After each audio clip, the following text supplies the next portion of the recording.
What's up guys and welcome. You are watching Fazi Fitness. So let's start this video with the Persian Wolf Hadi Choopan. He's back in the gym, training at full throttle, and it is gonna be the same way all the way till this year's Mr. Olympia. I mean, we all know how hard Hadi Choopan pushes in the gym. So in the Battle of Mr. Olympia 2024 video, the reigning Mr. Olympia Derek Laszlo said it loud and clear that Samson Dauda and Nick Walker are fighting for the third place.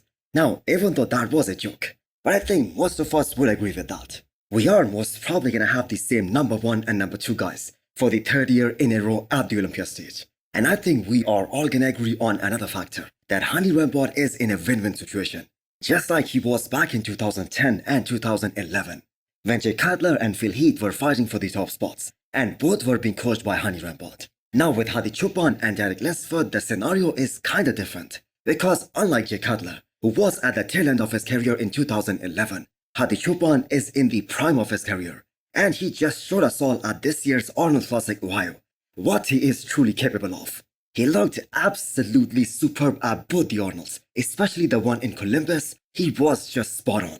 Now, even though Derek seems to have put on a lot of muscle, and he seems to have built up more size, especially the way his quads were looking at this year's Pittsburgh Pro, and not just his legs, his chest, his shoulders, it looks more dense now. And he was looking better than usual, even better than 2023. But we have to keep in mind, Derek always looks superb at the Pittsburgh Pro guest posing. So this has to translate on the stage, because we have seen it a couple of times in the past, that the moment he drops the water, the moment he gets ready to step on stage, he loses a lot of volume in his legs, he loses the density in his chest and his shoulders. But if Derek actually does come in with bare legs, especially from the front, he is gonna be extremely hard to beat even by Hadi Choopan. So Hadi's question of beating Derek, that all lies in the front shot, and he also knows that. No one's touching Derek in the back double bicep. So I believe the Olympia this year is gonna be a lot more crazier, especially in comparison to the last couple of years. Jose Manuel aka Josema Beast will be competing at this upcoming Empro Classic Spain in about a week's time. But this time he will be competing in Classic Physique, unlike last year. So this is the same show where Jose made his pro debut last year in the men's open bodybuilding. And that was actually a very impressive pro debut, because he was able to place 4th in a very competitive lineup, beating guys like Roman Fritz and his fellow countryman, Juan Padels. And Roman Fritz actually later qualified for the Olympia 2023. So Jose is already qualified for the Olympia in Classic Physique division. He won the California Supplements Pro just a few weeks ago, which was also his debut in Classic. So doing another show is great in so many aspects. Not only the judges will have another look at him, and this will increase his chances of not getting overlooked at the Olympia 2024 stage. Plus, he gets to be in the striking distance of the weight cutoff for Classic. And most importantly, he gets to share the stage with more Classic Physique guys and see where he stands in the Classic Physique roster. So people reacted differently to his decision of switching from the men's open to Classic Physique. And some even thought that now that he is qualified for Olympia in Classic, he should do a Spain Pro in the men's open. Which I have to say doesn't suit him at this point, because the further he gets away from his weight cutoff, the harder it is gonna be for him to make the weight cutoff when it's time to step on the Olympia stage this year. Because we have to keep in mind, that guy is just 23 years old, and his body wants to grow. So it is very hard to restrict it. So he needs to stay within the striking range of his weight cutoff. So let's see how this year goes for him in Classic Physique, and we will later find out whether he sticks to Classic or switches back to the men's open after this year's Mr. Olympia. More physique updates from the prophecy Nathan Bonac as he gets closer and closer to the show, and he gets more impressive with each passing day. So it is surprising why Nathan Bonac isn't doing Spain Pro, which is happening next weekend, because he is right on target. So Nathan's front lat spread is one of the best out there in the game, especially when he is truly on. That is one hell of a shot for him. Those lines on his quads are gonna get even more deeper, especially in these next few days, when he digs even deeper. I mean, we all saw how great Nathan looked at Flex Pro Italy last year, so we expect to see him in that same condition, but bigger everywhere this time around, because this was the first time in a long time that he had a very productive and well-planned off-season. So looking at his back double biceps, the upper half is as impressive as they come, and for the very first time in his career, the hamstrings are looking dug out. His hamstrings have never looked like that. Now, I'm sure we all want to see Nathan Bonac back on the Olympia stage and see how he compares to guys like Hunter Labrada and Rujat, because Nathan hasn't competed against these guys not even once during his entire career. So last year when Behrouz Tabani beat him at Romania Pro, Nathan certainly wasn't at his best. So Behrouz is confirmed for Italy Pro, and so is Nathan D'Asia. So that is a matchup that I believe we are all really looking forward to. So let's see if Behrouz Tabani can repeat his performance, or will Nathan D'Asia get the best of him.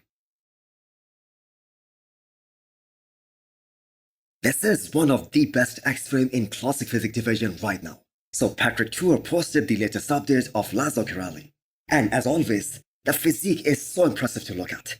Now, as a fan, you always wonder how some of these guys like Robert Timms and Laszlo, how would have these guys done if their legs looked as impressive as their upper bodies? Unfortunately, that is a genetic thing. And we all know genetics play a huge role, especially when you are at the top of the game, especially when you are at the Olympia level. And these are genetically inferior body parts for these guys. And they will never be as impressive as their upper bodies, no matter how these guys train.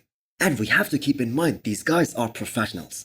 They know what is the meaning of achieving failure in the gym. And it isn't like these guys are slacking in the legs training. It's just that it is really hard to bring up a weak body part, especially if that weak body part is your legs, because that is like half your body. And I bet these guys train extremely hard for the legs as well. So Laszlo did not compete at the New York Pro this year, although that was originally his plan. And I believe it would have been a great look for him, getting compared to Eric and Matt, who won number 1 and number 2 in that show. While looking at his current condition, it seems like Laszlo is gonna hit the stage soon. So he was out of the top 10 at the Olympia last year, which was also his Olympia debut. But he got a chance to stand next to Urs Klashinsky in the initial call-out. So let's just hope he makes the weight cutoff, without losing some of the fullness and without losing some of the muscle. And I think this will be an even more impressive version this time around, with more density and more muscle maturity. Nick Walker made an interesting post regarding his transformation over the years, comparing 4 of his best looks starting from the Arnold 2021 to this year's New York Pro. And if you guys go through the comment section of that post, you will find out that there is a consensus that his first Arnold Classic, which was back in 2021, that was the best look of his career, arguably. Now the competition of that show wasn't even close to what we have now, especially at the Olympia level, because Ian Valier was the one who placed second behind Nick Walker, and Steve Kuglu was third at the Arnold that year. And both these guys have never been top 5 at the Olympia level. But keeping all that aside, that show was over the moment Nick Walker stepped on the stage. He was that good, and it was the first big show of his career, where he did what he promised. And actually no one predicted that he's gonna win the first ever Arnold that he's gonna enter. William Bonac was the one who everyone thought was gonna win. And even though Bonac did not show up at that show, but even if he did, I bet Nick Walker would have still won the Arnold.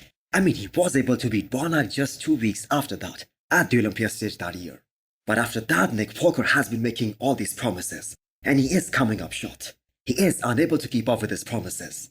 For instance, he just said that he is gonna absolutely dominate the New York Pro lineup. He said that he is gonna make it look like it wasn't even close between him and all the other guys.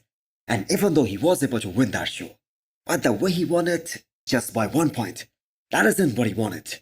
And that was completely unexpected, even for him. And even a guy like Jay Cutler pointed that out, that for a guy who is top 3 in the world, that wasn't a good look. And that is why people are not considering him for the Olympia title this year. Because everyone was expecting him to absolutely dominate the New York Pro lineup.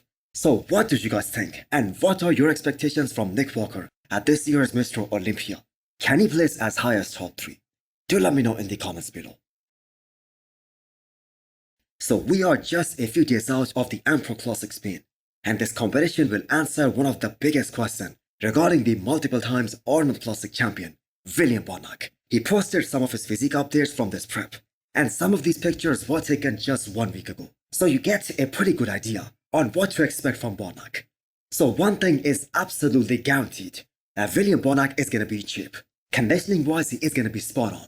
I mean, even the updates that he posted a few weeks out of the show, he looked ready even back then. So Bonac has been working with Stefan for roughly 6 months now, and these guys are keen to show the bodybuilding world all their hard work. Now I do see some discrepancy between his left and right leg, especially in terms of size. But the thing is, that isn't a new issue. He was facing that same kind of problem even back in 2019 and onwards. The biggest question is, will William Bonac be able to peak right? And most importantly, how his waistline is gonna look, standing next to all these mass monsters and the young guys of the current era. Can he beat some of these guys like Michal Krizo and Behrouz Tabani? Well, as of right now, we cannot really predict, because we do not know which version of William Bonac is gonna show up here. So hit the thumbs up button if you liked the video, and smash the subscribe button if you wanna come back for more. Thanks for watching.